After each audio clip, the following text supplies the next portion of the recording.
let's talk rent control. Most people may not know that rent control only applies to units first occupied by anyone, not just the current renter, before November 15th of 2018.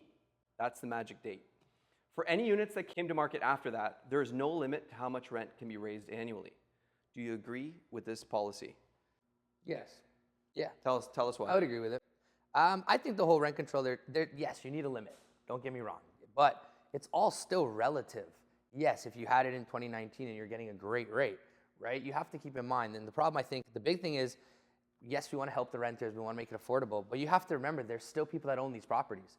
Their taxes are still going up. Their rates are still going up. They're more. So even when that renter doesn't pay anymore, guess who's supposed to pay the property taxes, the utility bills, right? So I think within reason, yes, I think you need it in general. And I think those kind of initiatives will encourage more investors to say, okay, yeah, you know what? Let's renovate my basement apartment now because I can change the rent from $1,000 and they're living in a slum and I can turn it into a 2-bedroom and maybe 2 students or 2 someone can go in there, right? Like there has to be incentives because when you hear the horror stories, which you hear more of in the media and the news outlets, it's like as an investor who says, I want to invest in a house or I want to go build and knock this down and build a triplex.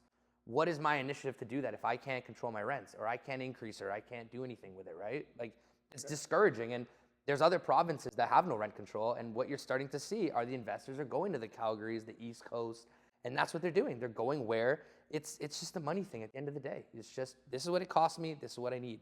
Anthony, what do you think? Do you agree with the policy of removing rent control? No, I don't, because I've seen people's cost of living go up by like 3 times. So I understand where you're coming from, and yes, I work in the business, but you have to pick a side, I think, and there's 2 sides to this for me. So let's talk about tenants themselves and let's talk about the consumer. So friends of mine who rent in downtown cities, who I think, yes, they want to rent a nice place, they want in-suite laundry, they don't want to live in an archaic apartment building that hasn't had a renovation since Brian Mulrooney's been in charge. So they've seen their cost of living go up 3 times now because of this policy. Initially, it was put in place because they wanted to build more units. So let's talk about the units. 90,000 applications, 30,000 unit approvals, 0 shovels in the ground. So we've essentially raised people's cost of living, okay, and nothing's getting built. However, there have been people that have built housing in good faith, the developers who built it around this policy. There needs to be a conversation at the table, there needs to be dialogue, and there needs to be municipal, provincial, and federal governments coming together. Not the federal government, I think this is out of their jurisdiction. The province and the municipalities have to come together and come up with a plan. But I think that labeling every developer as greedy is wrong, and I also think that having people's cost of living go up the way it did is wrong too. There has to be a balance, but the conversation is going to start at the table, because I do firmly believe that vilifying developers is not good, and we have to have the conversation with them and the people who build housing in good faith. What about the average investor who buys a unit and all of a sudden his mortgage comes up for maturity and now all of a sudden his mortgage rate goes up by 60%? Should they not be able to... From 2018 to now, though. Right. So should they not pass that on to the renter, or no? Well, I also think that there's also going to be a calamity when it comes to investing. There's going to be times where shit is just going to be bad. Guys, I used to be an RSP guy. It wasn't always $5,000. There's times where it went to $3,800. There was times where it went to $5,200. This is part of investing. So I get it, but I think 2018 now, looking at the policy, maybe that's a little too far gone, because I don't think people who bought in 2018 are suffering as much as people who bought in 2021 or 2022.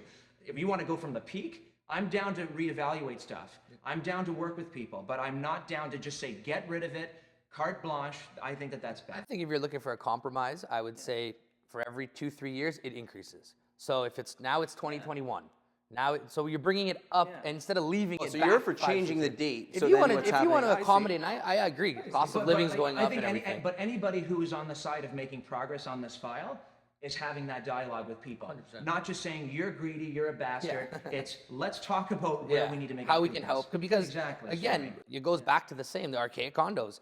Well, what is the incentive for the developer to fix anything in that building if he cannot change the rents? Yeah. Right? Thank you. I'm in the middle. Yeah, I'd like to hear I'm in from the middle you. on this, in the sense that I am an investor, I am a landlord, and yes, interest rates have gone up. I'm not covering my mortgage, and I'm exponentially. But I also do care about the Canadian people, and being in this industry, I do see future problems where affordability is huge. So I think I like the reevaluation of year to year, or government saying, hey, like, you register as a landlord saying, I'm willing to work with you and offer low rents, but you got to take care of me and give me grants or extra write-offs or something. Like, there's lots of things that can be looked at and worked upon. I mean, because it's going to get bad out there. We don't have enough units. It's going to get bad for people for renting. I think a lot of it too, coming from that, because I'm a landlord as well, and I think the biggest thing for me is it's the fear of non-payment. And it's not the fear of non-payment in the sense it's going to happen, things go wrong. It's the fact that if someone just wants to come into my house and not pay me, I can't get them out for 6 to 8 months, a year.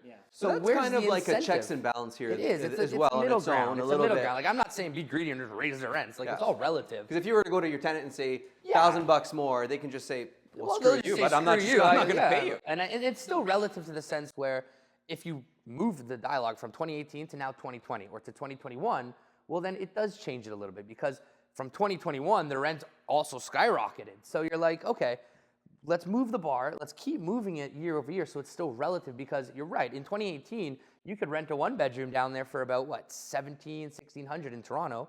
Now you're looking for a one-bedroom 27, 28.